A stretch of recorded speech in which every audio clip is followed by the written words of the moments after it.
Indonesia yang akan datang, Bapak Hatta Rajasa untuk menyampaikan beberapa kata. Jelang pemilu presiden, suhu persaingan makin memanas. Dua kubu berseberangan pendukung pasangan Capres-Cawapres Joko Widodo Yusuf Kala dan Prabowo Subianto Hatta Rajasa sudah mulai saling unjuk kekuatan. Unjuk dukungan mulai dari bentrok di sosial media hingga unjuk kekuatan para pendukung lewat aksi-aksi damai di jalan. Tak cuma itu, kompetisi Capres ini juga dimeriahkan oleh perang bintang di masing-masing kubu pasangan. Para jenderal purnawirawan TNI dan Polri tak mau ketinggalan. Mereka ramai-ramai menyatakan dukungan masing-masing. Sebut saja misalnya Jenderal TNI Purnawirawan Luhut Binsar Panjaitan, pendiri Detasemen 81 Anti Teroris Kopassus ini terang-terangan mengarahkan dukungannya ke Capres Jokowi. Padahal Partai Golkar, tempat ia bernaung kini, resmi mendukung Prabowo Subianto. Atas keputusannya itu, Luhut pun dikabarkan lebih rela mundur dari Golkar daripada harus mengikuti partainya mendukung Prabowo di Pilpres. Tak cuma Luhut, tercatat ada beberapa nama jenderal purnawirawan yang juga mendukung Jokowi JK. Ada mantan Kepala Badan Intelijen Negara Jenderal Purnawirawan TNI Hendro Priyono, mantan Kepala Staf Angkatan Darat Jenderal Purnawirawan Riami Satria Kudu, mantan Wakil Panglima TNI Jenderal Purnawirawan Fahrul Razi, dan seterusnya. Barisan pensiunan jenderal berbintang juga banyak yang merapatkan barisan ke kubu Prabowo Subianto. Pada akhir Maret kemarin, ratusan purnawirawan TNI Polri juga terang-terangan berkumpul di Hotel Bidakara. Mereka berkumpul untuk menyuarakan dukungan terhadap Letnan Jenderal Purnawirawan Prabowo Subianto sebagai calon presiden dalam pemilihan umum 2014. Letnan Jenderal Purnawirawan Yunus Yobstia sempat mengungkapkan kenapa dirinya beserta ratusan purnawirawan TNI Polri lainnya ngotot mendukung Prabowo. Menurut mantan Menteri Penerangan itu, hanya figur Prabowo yang dapat mengembalikan stabilitas dan kewibawaan Indonesia. Ia menjelaskan, kondisi bangsa saat ini terkesan tercabik-cabik dan diremehkan bangsa lain. Hal ini tercermin pada dugaan kasus penyadapan terhadap para pimpinan negara, ikut campurnya pihak asing dalam penamaan kapal perang Angkatan Laut, dan belum optimalnya pengelolaan kekayaan alam untuk kepentingan kesejahteraan rakyat. Dukungan para purnawirawan TNI Polri kepada Prabowo kembali ditunjukkan pada hari Rabu 21 Mei 2014. Ada sekitar 200-an jenderal dan purnawirawan TNI memberi dukungan. Mereka berkumpul di Clubhouse Golf Jagorawi. Pemilihan presiden belum lagi dimulai. Unjuk kekuatan masing-masing kubu sudah mulai terasa.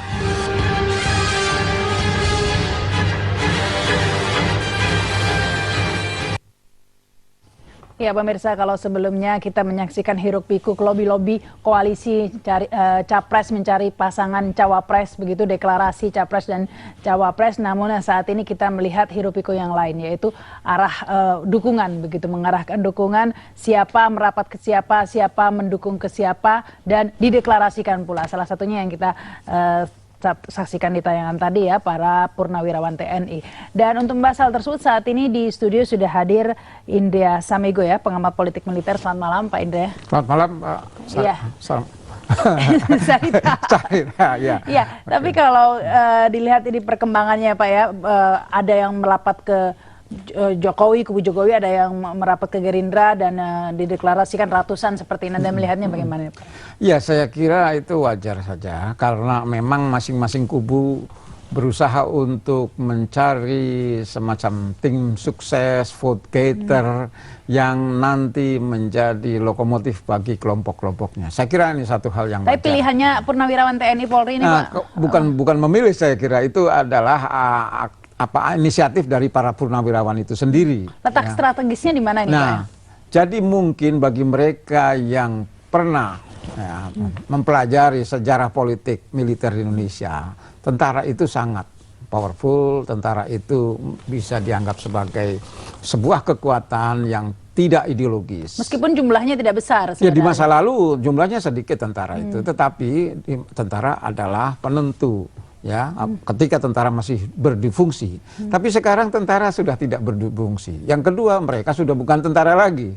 Jadi sebetulnya label yang diberikan para purnawirawan itu sah-sah saja, tetapi menurut saya seberapa jauh dia punya pengaruh, efek untuk menjadi vote getter itu, ini yang perlu dipersoalkan, diperdebatkan gitu. Jadi biarkan saja memang.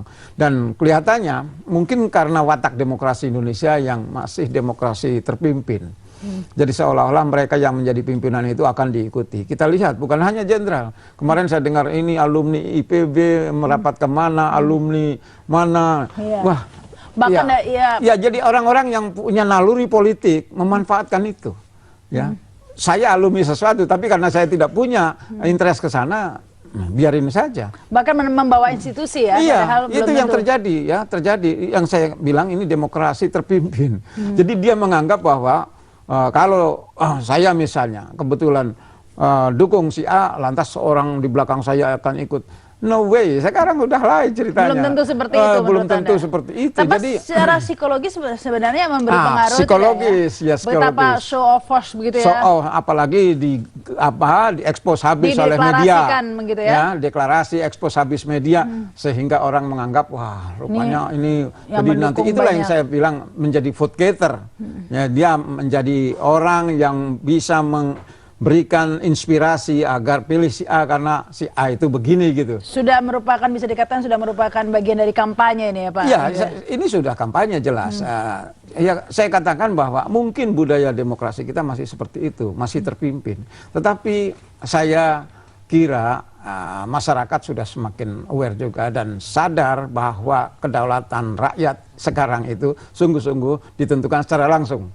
Jadi misalnya tidak perlu ada media lah, tidak ada mediator. Itu terbukti salah satu capres yang punya media malah tidak lolos, tidak bisa berhasil. Iya, jadi rakyat sudah punya pertimbangan-pertimbangan. Ada dua sebenarnya ya, Haritanu dan Abu Rizal Bakri. Ya Haritanu kan the largest in Southeast Asia. Iya, tapi tampaknya tidak bisa mendongkrak Hanura juga. Tidak bisa mendongkrak Hanura. Jadi saya kira pemilih itu makin lama makin memiliki kesadaran bahwa hak-hak politik itu hak setiap warga negara. Gitu. Ya, tapi kalau dilihat ya dengan salah satu capresnya Prabowo ini partainya yang mendukung lebih banyak. Ya. Kemudian tadi itu Purnawirawan yang mendukung lebih banyak, tokoh-tokoh Rhoma Irama, Mahfud MD dan lain-lain ya, tokoh-tokoh banyak yang. Nah, ini ada pengaruhnya juga. Jadi saya kira ini juga pertama bahwa pemilihan partai lebih banyak itu tidak harus ditafsirkan, banyak pendukungnya juga.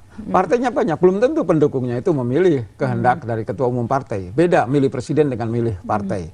Satu hal. Yang kedua, ini peran dari media juga. Kalau misalnya ngumpulin ada Reok Ponorogo, pesta, mau mendaftar saja pesta habis gitu kan, ngundang pers, rame gitu. Itu baru satu langkah. Padahal perjalanan masih panjang. Ini kan hambur-hambur. Jadi demokrasi kita ini demokrasi masih pesta pora. Dan mahal. Nah, mahal. Jadi menurut saya, mari kita mencoba untuk memberikan pendidikan politik yang baik pada warga. Tapi kalau kita lihat di luar negeri, di Amerika misalnya, contohnya ya demokrasi karena ini, bagaimana pesta Obama deklarasinya juga besar-besaran seperti itu juga. Ya, beda. Deklarasi setelah menang, ya kan? Dan Amerika. Saya tahu ketika tahun 99 saya diundang oleh pemerintah Amerika mengunjungi apa yang disebut tradisi straw poll Partai Republik. George Bush mau naik di Iowa gitu. Saya lihat ya memang ada pesta, tetapi rakyat merasakan itu pestanya. Jadi bukan pesta yang ya, akhirnya kalau apalagi ada mengundang artis bayaran gitu kan. Rakyat nggak kebagian, tapi pesta rakyat beda. Jadi rakyat bisa makan barbeque semua di situ, aksesoris. Ini sudah tampaknya ada yang capres yang sudah begitu gayanya ini. Iya, jadi saya melihat memang. Keras telur gitu apalagi, kan ya. Apalagi di Amerika kan memang kaya gitu. Jadi ada istilah di sana. Beda ya. Politisi itu kaya dulu baru jadi politisi. Jangan dibalik. Ya. Kalau di Indonesia. Kalau Indonesia meskipun sudah kaya saja masih butuh dana karena memang luar biasa dana yang dibutuhkan ya. Saya kira memang ini suatu yang baru, tradisi demokrasi kita yang baru, pemilihan langsung sehingga presiden yang dulu hanya dipilih oleh pimpinan MPR, ya kan, bukan anggota MPR, tapi pimpinan MPR karena komandan itu. Sekarang dipilih langsung tentunya oleh rakyat. Lebih kompleks ya. Kita lebih harus kompleks dan sosialisasi itu penting. Rakyat kan membutuhkan pengenalan terhadap yang mau dipilih. Baik, Ya. baik. Kita juga nanti akan ada wawancara dengan Luhut Panjaitan ya, Jenderal TNI Purnawirawan Luhut Panjaitan. Tapi setelah pesan-pesan berikut ini, pemirsa.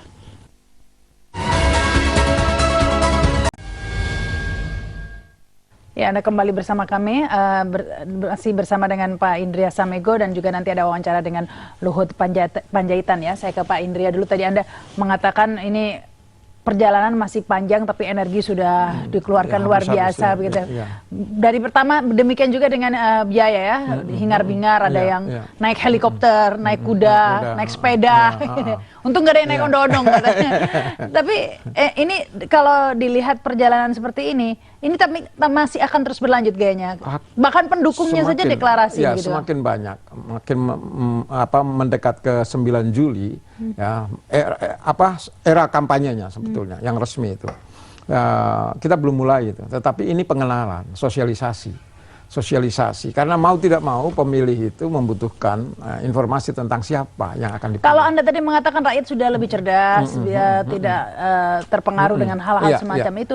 Tapi yang menjadi pertanyaan, lebih cerdas tapi jangan-jangan lebih pragmatis juga begitu. Money politik juga menjadi ancaman. Saya tidak mengatakan bahwa perubahan itu sudah sangat menggembirakan semua. Ya, jadi pengalaman kawan-kawan yang gagal pileg kemarin itu menunjukkan bahwa ada sebagian masyarakat yang memang masih sangat pendek pertimbangan-pertimbangannya, hanya uang saja. Bahkan Tetapi 20.000 saja cukup katanya. Ya, jumlahnya itu juga banyak. Nah, tapi ya kita lihat bahwa ada orang-orang yang sebetulnya tidak nyebar duit, tetapi berhasil untuk jadi calon anggota legislatif. Jadi tidak bisa dijelaskan secara tunggal masalahnya. Dan kembali kepada Pilpres ini, sekali lagi Pilpres ini memilih orang dan dipilih oleh orang seluruh Indonesia. Bayangkan kalau DPD saja provinsi, ini Indonesia. Jadi seorang calon presiden harus dikenal oleh pemilih seluruh Indonesia. Dan ketentuannya misalnya 50 tambah 1 berarti harus nyebar. Ya. Nah, sementara calonnya itu sendiri baru muncul belakangan kan. Jadi bukan orang yang seperti misalnya Presiden SBY kemarin kan sudah lama, dia sudah dikenal lah gitu ya. Ini kan baru. Jadi butuh Jokowi, sosialisasi ya, Prabowo, ya. Jadi menurut saya memang membutuhkan satu proses yang intensif sekali untuk memperkenalkan diri. Karena sebelum elektabilitas yang paling menentukan adalah popularitas itu. Tapi tidak berarti bahwa yang populer akan menang gitu loh. Ini beda gitu. Karena memang ini. Nah, kalau setiap misalnya Purnawirawan mendeklarasikan dukungannya, nanti ada kelompok massa. Nah, ini akan tampaknya menjadi style Pilpres kali ini ya, Pak ya? Ya, saya kira ini bukan style Pilpres kali ini. Dari dulu juga itu yang saya bilang demokrasi terpimpin itu. Jadi yang punya kesadaran itu pemimpin untuk menyampaikan ini loh, ya. Mari kita dukung si A si B ini karena saya kan paling tidak punya gerbong gitu loh. Nah, masalahnya kembali kepada siapa yang melakukan itu. Jadi kalau klaim-klaim ya misalnya dia alumni ITB, alumni IPB, berapa juta itu. Itu kan klaim-klaim sepihak. Alumni Gajah Mada saya kira rakyat sudah punya pertimbangan. Punya pemikiran sendiri bahwa yang dikatakan itu hanya klaim. Ya, diharapkan memang bisa menggandeng yang lain-lain.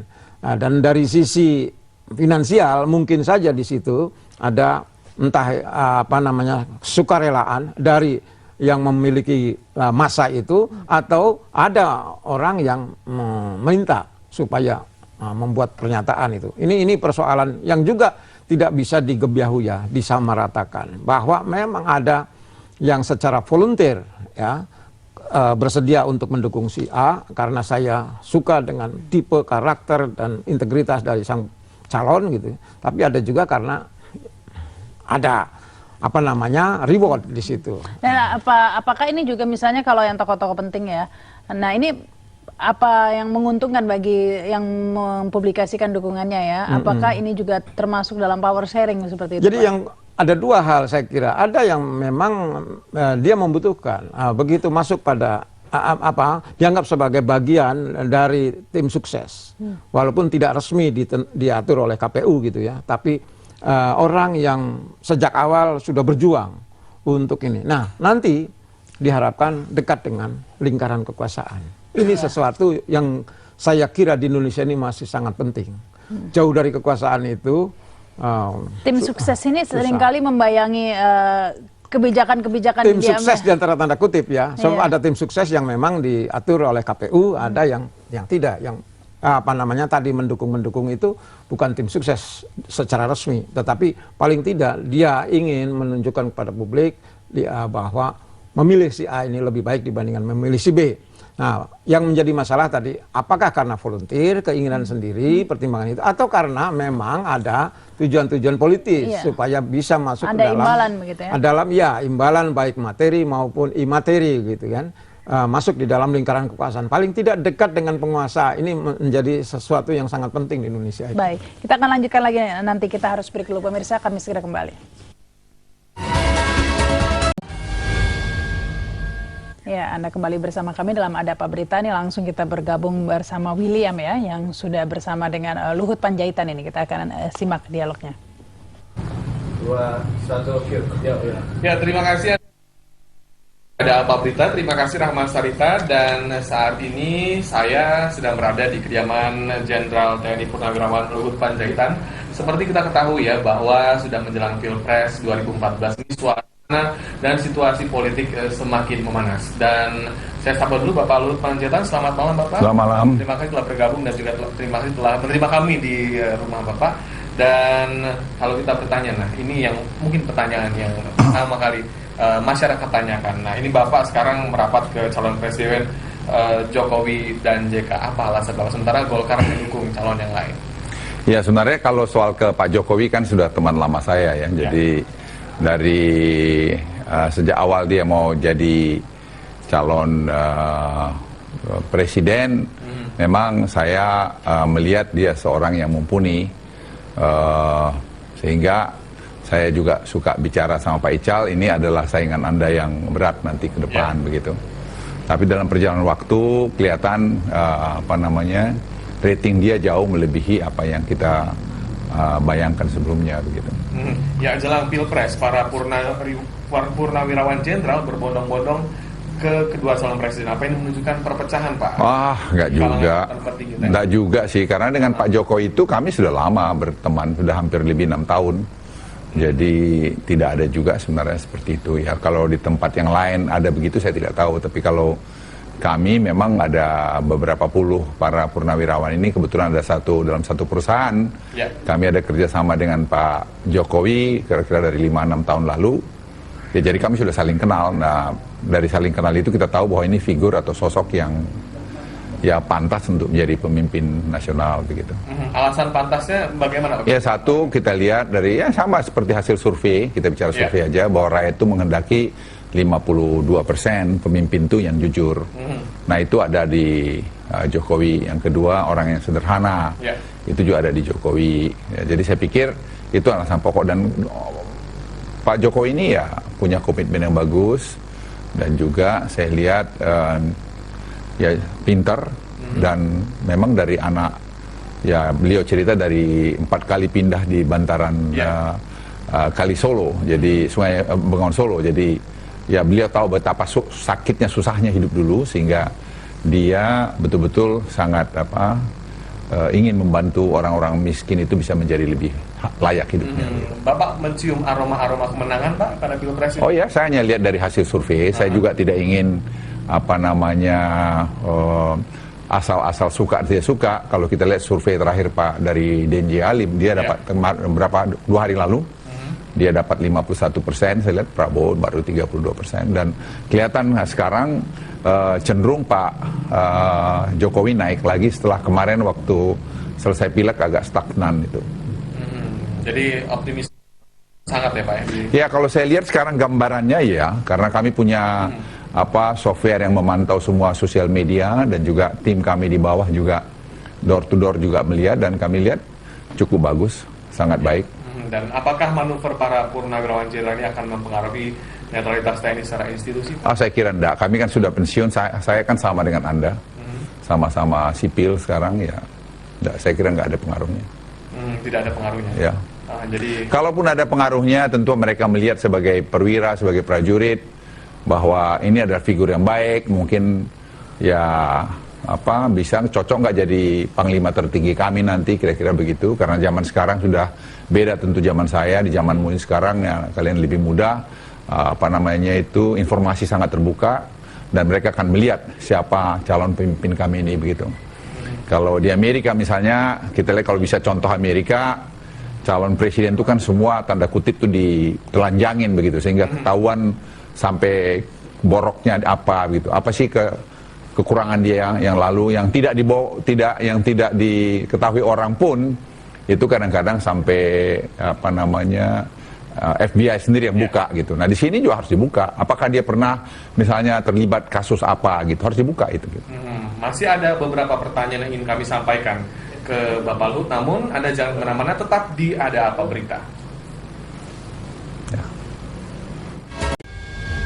Dan kita masih berada... William, standby 3, 2, 1, Q. Ya, terima kasih Anda masih di Ada Apa Berita, dan kita masih di kediaman rumah Bapak Jenderal TNI Purnawirawan Luhut. Baik Pak, jadi memang saat ini kalau kita berbicara soal persaingan antar pendukung kedua calon presiden mulai agak keras ya Pak ya sekarang, dan mungkin ada imbauan atau ajakan dari Bapak sebagai tokoh masyarakat. Ya memang era informasi sekarang ya begitu terbuka, hampir tidak ada yang bisa disembunyikan, era digital sekarang. Seperti saya tadi sudah katakan, seperti Amerika misalnya calon presiden itu kan ditelanjangin gitu ya. Semua.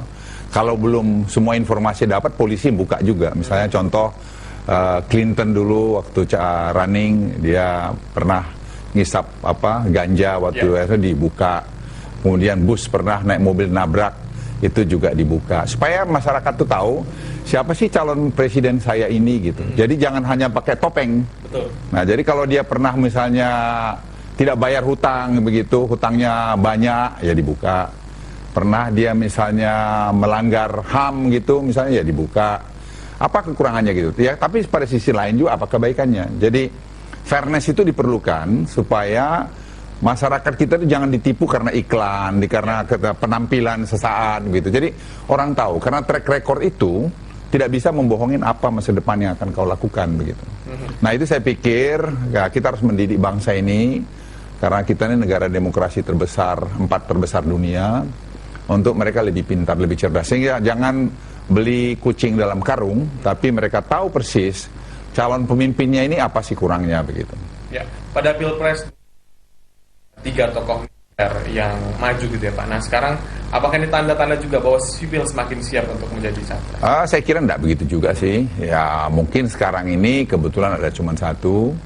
Ya mungkin yang akan datang bisa dua-dua militer, nggak ada yang sipil, bekas sipil. Dan tapi saya juga tidak suka mendikotomiskan sipil militer, kan sekarang sudah sama-sama pensiun, jadi mestinya tidak lagi bisa dikatakan begitu saja militer dengan sipil. Ya menurut Bapak juga apa yang harus menjadi prioritas capres saat ini Pak? Capres sekarang ini kan kita pertama harus tahu capres sekarang ini bisa nggak menyelesaikan masalah ekonomi kita, karena account defisit kita. Masalah sekarang subsidi kita yang besar tadi, kemarin saya baru baca subsidi kita dengan APBN perubahan ini tambah 74 triliun jadi hampir 400 triliun. Itu kan hampir sepertiga daripada APBN kita. Itu kan sangat berbahaya. Nah, saya lihat Pak Jokowi kemarin pada pertemuan dengan fund manager di Jakarta minggu lalu Senin, itu beliau dengan cerdas membuka apa yang akan dia lakukan untuk mengatasi current account deficit, dan juga tadi mengenai subsidi, dan juga program dia dalam infrastruktur, program dia dalam pendidikan, dan lain sebagainya. Nah itu saya kira masalah yang esensial harus diselesaikan, karena masalah infrastruktur ini menimbulkan cost yang tinggi sampai hampir 14% daripada cost semua. Padahal di Jepang itu hanya 4,3% atau berapa kira-kira. Jadi bedanya itu hampir 1:3 begitu. Nah ini saya lihat Pak Jokowi sangat aware mengenai itu, dan dia ingin memperbaiki itu tadi. Ya apa yang disampaikan ke masyarakat Pak mungkin? terkait juga ini menjelang Pilpres, Pak? Ya, saya ingin masyarakat cerdas memilih calon pemimpinnya ke depan. Jadi biarlah pemimpin itu ditelanjangin dalam tanda kutip tadi semua apa yang di latar belakang dia, jangan berbohong, jangan kita munafik sok membela Sansi. Kelihatan sekarang kan informasi sangat terbuka. Lihatlah masa lalu yang lalu, apakah hebat dia, apakah kurang dia. Kurang ini bisa dilihat kan, apakah dia pernah ya seperti saya katakan Bush Clinton tadi, misalnya dia minum ganja ya, dan seterusnya. Ya baik, terima kasih Bapak bergabung bersama kami di Ada Apa Berita. Pemirsa, Anda jangan mana-mana karena Ada Apa Berita akan diteruskan perbincangan bersama dengan Rahma Sarita. Tetap di JAK TV.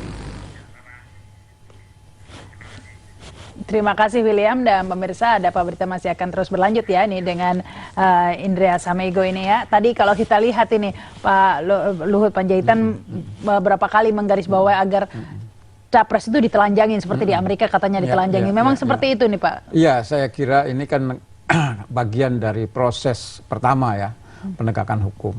Jadi di depan hukum semua orang kan sama, pembayar pajak itu sama di depan hukum, siapapun juga dia.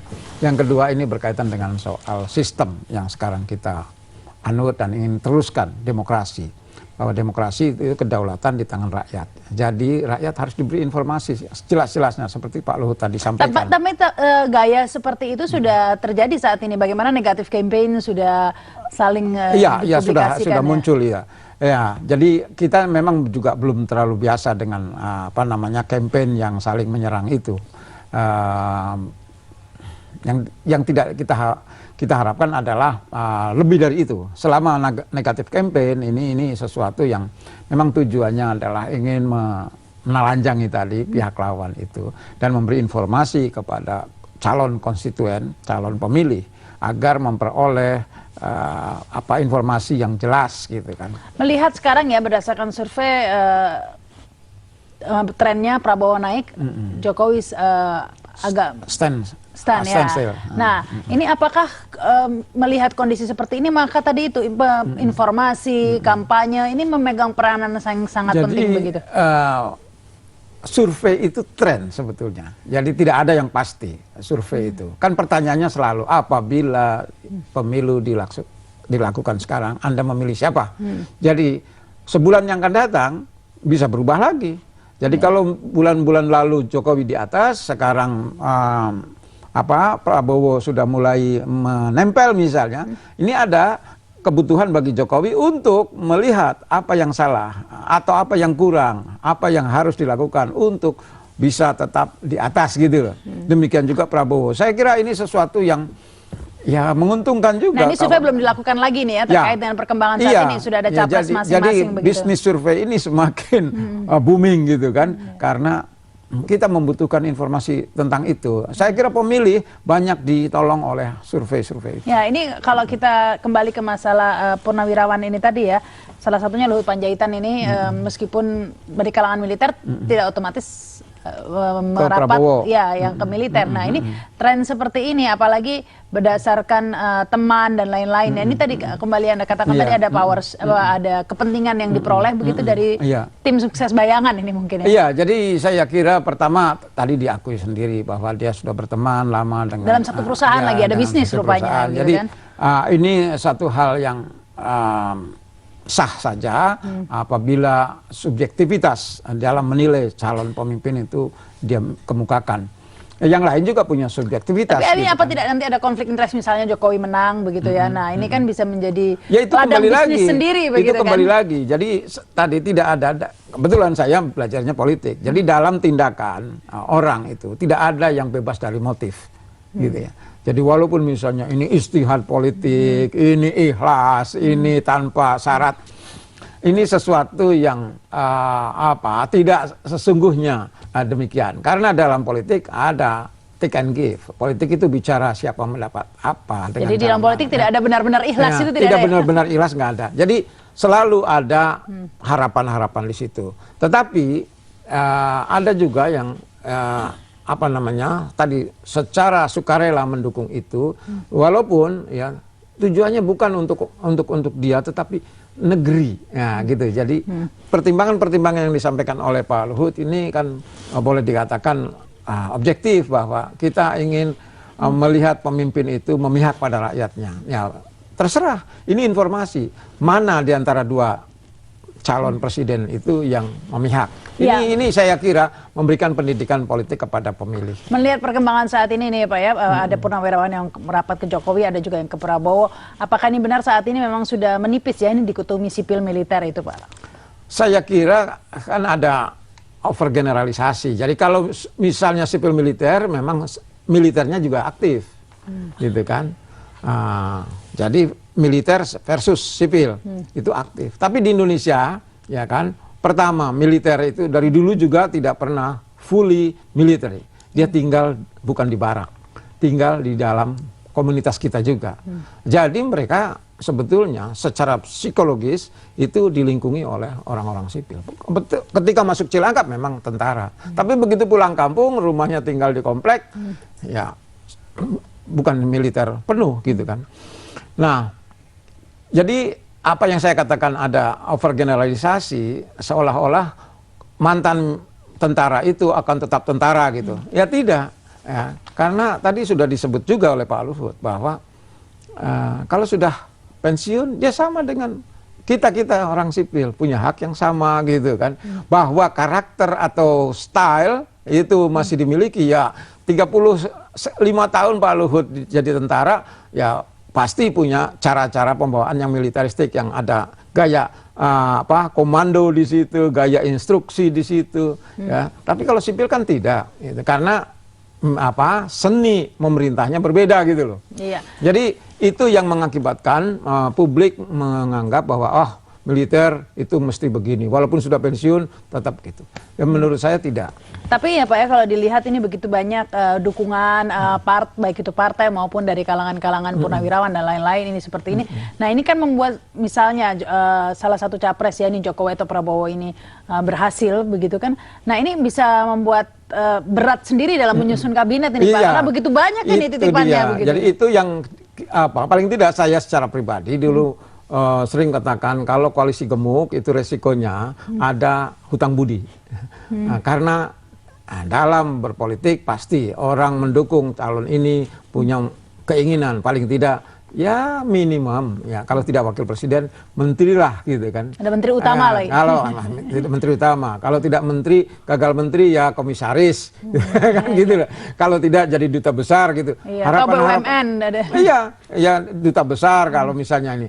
Iya, itu adalah sesuatu yang niscaya gitu kan. Nah, bahwa akan ada soal konflik of interest di situ, ini sesuatu yang niscaya. Nah, masalahnya adalah bagaimana pemimpin berikutnya itu bisa menegakkan aturan-aturan itu. Yang diperlukan di Indonesia kan itu. Jadi misalnya KKN, korupsi, kolusi, dan nepotisme, ini susah untuk memberantasnya. Terutama yang berkaitan dengan teamwork itu, kerja-kerja bersama. Pasti orang itu mencari orang yang paling dekat, yang dikenal gitu kan. Nah, kalau di Amerika, Barack Obama, orang di sekitarnya juga orang-orang yang menjadi tim sukses Barack Obama sejak dari negara bagiannya itu sampai ke Gedung Putih. Tidak pernah putus ya. Tetapi ada kualifikasi yang objektif, bisa diterima bahwa dia memang layak duduk di situ. Jadi mungkin untuk masuk tim sukses ini sudah ada seleksi sendiri begitu ya, tim sukses jelas ada seleksi sendiri. Tapi yang tadi Rahma singgung ada kepentingan. Saya kira tergantung pada yang memimpin berikutnya. Kalau misalnya yang memimpin berikutnya itu sungguh-sungguh menggunakan pendekatan yang lebih merit system dibandingkan pendekatan like dislike, ya tentu saja ini lebih bagus. Dan selama ini memang pemimpin kita belum sampai ya bisa memisahkan itu. Jadi ada kolega, ada pertemanan, ya, seringkali memang masih melekat di situ. Tapi kalau dilihat pertarungan saat ini kayaknya akan benar-benar tajam begitu ya Pak ya, karena ini dua-dua head to head. Kemudian kubu Prabowo banyak mengambil dari orang-orang yang sakit hati mungkin ya dari kubu Jokowi. Nah ini akan persaingan akan sangat. Saya kira memang karena hanya dua sehingga tajam sekali, tidak ada pihak ketiga yang bisa menjadi pemecah. Ya. Kemudian mereka saling ingin mengalahkan. Ya dalam sepak bola kan ada istilah sudden death kalau perpanjangan tidak ada gol terus gitu kan. Ya harus lewat cara-cara yang apa namanya mematahkan lawan gitu kan. Jadi ini sungguh-sungguh sejak awal sudah berusaha lewat berbagai macam cara, termasuk tadi survei-survei itu, supaya paling tidak ada perang psikologis di situ. Wah, ini kita sudah naik, ya dia di atas. Sehingga secara tidak langsung kita semua ikut ini dalam perangnya ini. Iya, mau tidak mau kita tiap hari dipertontonkan dengan perlombaan itu. Iya, ya, baik. walaupun ya tentu saja sebetulnya menjemukan juga. Iya, menjemukan, tapi ini memang mudah-mudahan nanti ini akan bisa melahirkan pemimpin yang terbaik ya. Iya. Baik, terima kasih nih Pak Indra Oke, Samida. terima kasih.